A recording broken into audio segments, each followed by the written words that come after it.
Hello everybody, my name is Keith Tomlinson. I'm a garden specialist here at Merrifield Garden Center. Thanks for joining us today. We are going to talk about some of the fine fall plants for your yard in this session.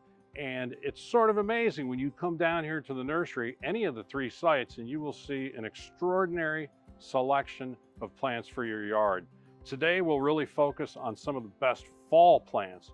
You know, we think about gardening from a seasonality perspective, so for spring and summer, fall, even winter interest, but we'll focus on fall because it's that time of year and the fall gardening season is coming, and it's amazing how many cool native plants are available, how many cool ornamental plants are available, plants that help sustain insect populations.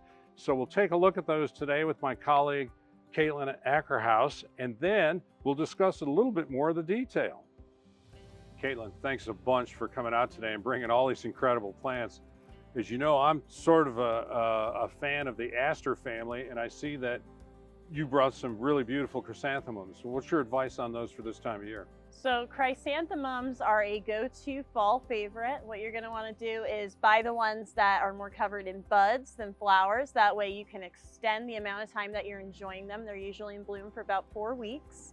And chrysanthemums, this is your more traditional chrysanthemum. We carry in our perennials department Dendranthemum. These are Korean mums. So during the summer, you're going to plant them in a sunny, well-draining location, and about 3 times during the summer, you're going to cut them back. That way you get a nice, full, dense plant, and you can achieve the same flowering that you see in the chrysanthemum. There's also in front Nipponanthemum, which is a Montauk daisy. And these get large white flowers with yellow eyes, very daisy-esque, and they brighten up any yard. Outstanding, very cool. I just love this whole family because it's pan-global. Asters are found all over the world, and of course include sunflower seeds. More curiously, they include artichokes, which I've always found sort of fascinating. It's just incredible. So I see, what is this, a monkshood back here with the big leaves? Absolutely. So monkshood are wonderful to be grown in part sun locations, just a few hours of sun. And what they'll do is very early spring, you'll see them emerging. And that kind of gives me a little bit of life because I see that foliage come back. And then all summer long, they're growing. They'll turn to be about 3 feet tall.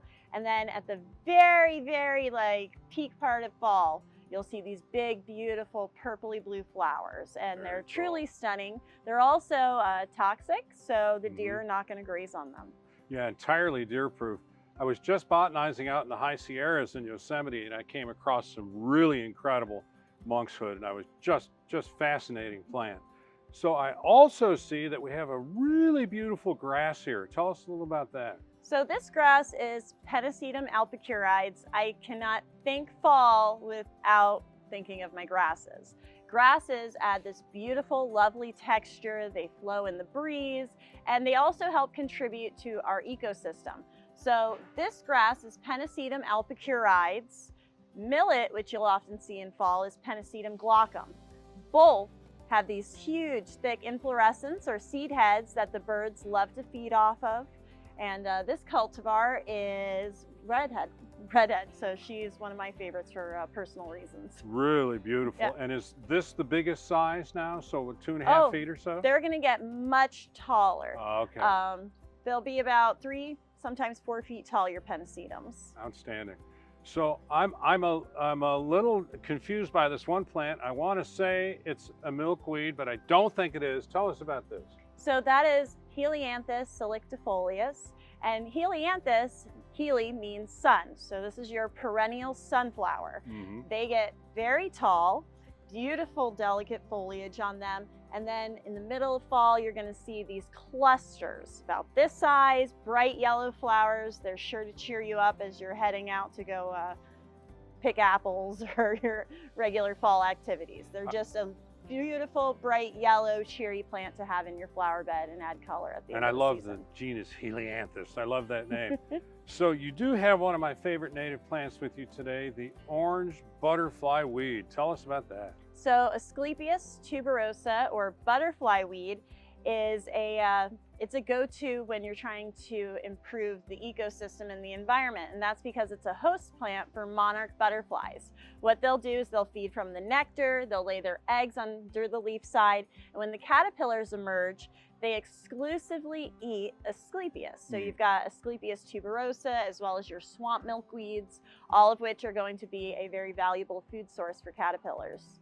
You know, it's sort of a fascinating story. All of these milkweeds produce this milky sap, and it's toxic to almost everything except for monarchs. What a great story of adaptation.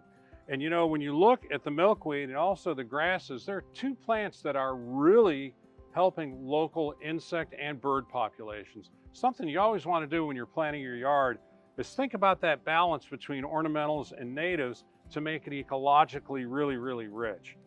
And speaking of that, there's another very cool native back here, the New England Aster, right? Yep, Aster novae angli. So the New England asters bloom well into fall. I love the height on this straight species behind us and bright cheery purple flowers. It's really big. We also have your shorter asters. So Aster novae belgi are your New York or woods apple asters. They're going to be a little bit shorter, compact, lots of flowers. And this one right here is a hybrid, which we have up in our annuals department, and they're just littered with buds. So they're going to give you that fall color, and they're just a beautiful native plant as well. And full sun. Full sun. Full Absolutely. sun. Full sun, well-draining soil. Good. I had some great, there's a bee right now, a honeybee working on that aster. I had some great luck with that on a sunny edge, and it really was robust and quite drought tolerant, as I recall. Yes, absolutely. Which doesn't matter too much in our current environment, right? Because we're getting so much rain. So I did also want to take a look at this Clematis here. So this is Clematis paniculata. It is a sweet autumn clematis, and true to its name, this is the time of year that it would be blooming.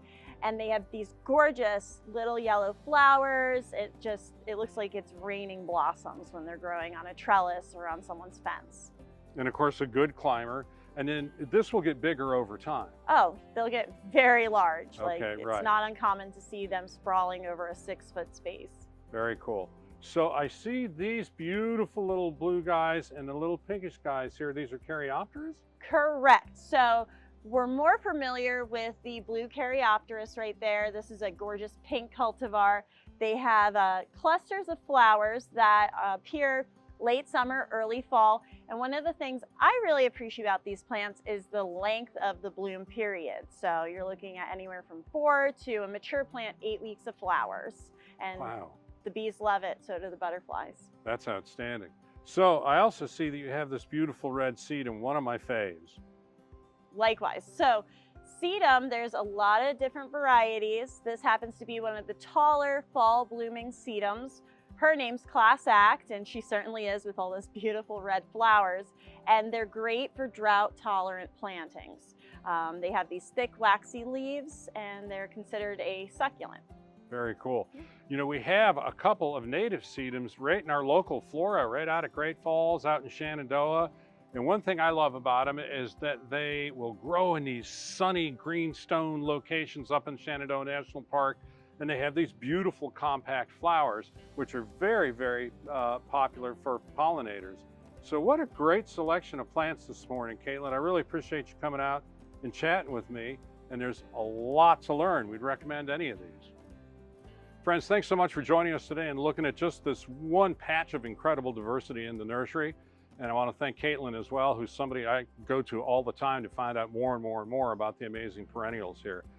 I'm glad to let you know that summer's coming to an end, fall gardening season is about to commence, cooler temperatures are on the way, and I hope you'll join us again for some future programs.